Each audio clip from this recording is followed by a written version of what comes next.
pedoman hidup seluruh umat muslim hingga akhir zaman. Allah Subhanahu wa Ta'ala menurunkan Al-Quran melalui Nabi Muhammad SAW secara bertahap dengan tujuan untuk memudahkan manusia dalam membaca dan memahaminya. Allah Subhanahu wa Ta'ala berfirman, yang artinya, dan Al-Quran itu telah kami turunkan dengan berangsur-angsur agar kamu membacakannya perlahan-lahan kepada manusia, dan kami menurunkannya bagian demi bagian. Quran Surah Al-Isra ayat 106.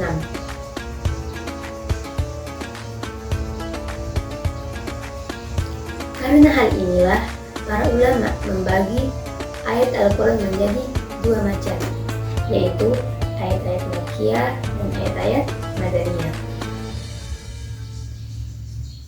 Di video ini, saya akan menjelaskan apa itu pengertian Makkiyah, apa perbedaan-perbedaan Makkiyah, apa ciri-ciri Makkiyah dan Madaniyah, beserta faedah mengetahui Makkiyah dan Madaniyah. Di sini saya akan menjelaskan tentang pengertian Makkiyah dan Madaniyah. Makkiyah adalah ayat-ayat yang turun sebelum hijrahnya Nabi, sedangkan Madaniyah adalah ayat-ayat yang turun setelah hijrahnya Nabi. Namun, untuk membedakannya, para ulama memiliki tiga macam pandangan yang masing-masing mempunyai dasarnya sendiri, yaitu yang pertama dari segi waktu. Makkiyah adalah ayat-ayat yang diturun di Mekah sebelum hijrahnya Nabi. Begitupun Madaniyah adalah ayat-ayat yang turun setelah hijrahnya Nabi. Yang kedua, dari segi tempat turunnya. Makkiyah adalah ayat-ayat yang turun di Mekah dan sekitarnya, seperti Mina, Arafah, Dubiyah, dan lain-lain. Sedangkan Madaniyah adalah ayat-ayat yang turun di sekitarnya, seperti Uhud, Quba, dan Sil. Terus, pandangan ketiga adalah dari segi sasarannya. Makkiyah adalah ayat-ayat yang seruannya untuk penduduk Mekah. Begitu pula Madaniyah adalah ayat-ayat yang seruannya untuk penduduk Madinah. Jika masih bingung mengenali ayat-ayat Makkiyah dan Madaniyah, para ulama juga bersandar pada dua cara, yaitu Sima'in Naqli dan Qiyasi Ijtihad. Manhaj Sima'in Naqli adalah metode pendengaran seperti apa adanya, dan manhaj Qiyasi Ijtihadi adalah menganalogikan dan ijtihad. Cara Sima'in Naqli ialah didasarkan pada riwayat sahih dari para sahabat yang hidup pada saat dan menyaksikan turunnya wahyu, atau dari para tabi'in yang menerima dan mendengar dari para sahabat sebagaimana, di mana, dan peristiwa apa yang berkaitan dengannya turunnya wahyu itu. Nah, setelah kita sudah membicarakan tentang pengetahuan, pengertian, perbedaan Makki dan Madani, saya akan membahas lagi tentang ciri-ciri Makki dan Madani. Apa sajakah ciri-ciri Makki dan Madani?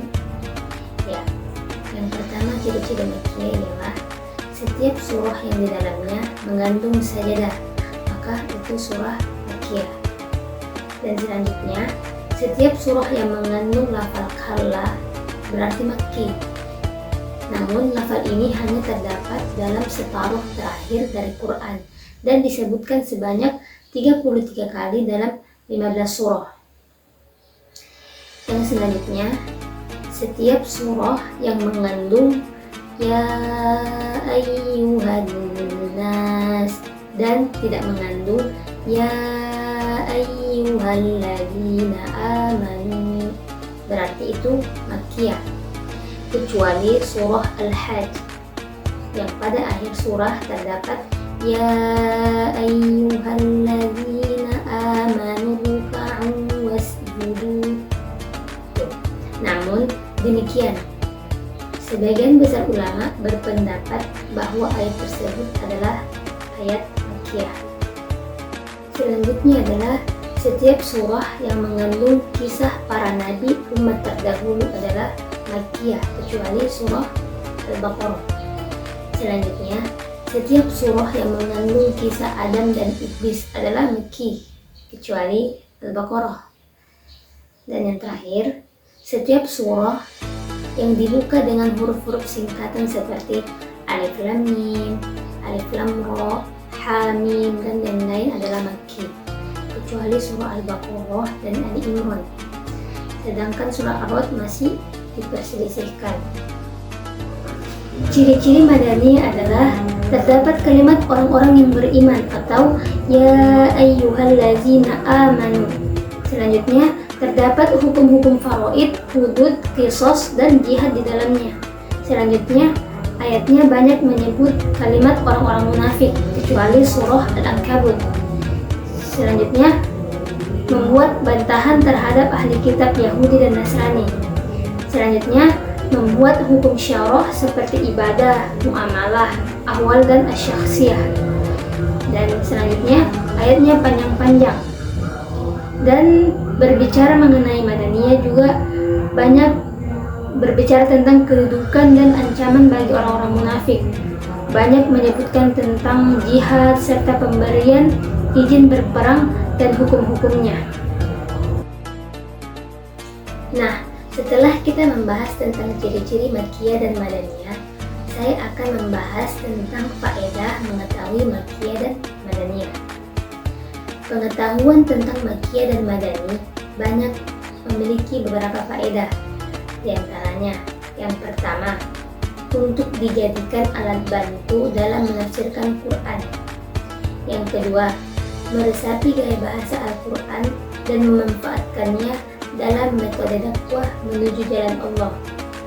Yang ketiga, mengetahui sejarah hidup Nabi melalui ayat-ayat Quran, sebab turunnya wahyu kepada Rasulullah SAW sejalan dengan sejarah dakwah dengan segala peristiwanya, baik dalam periode Mekah maupun periode Madinah.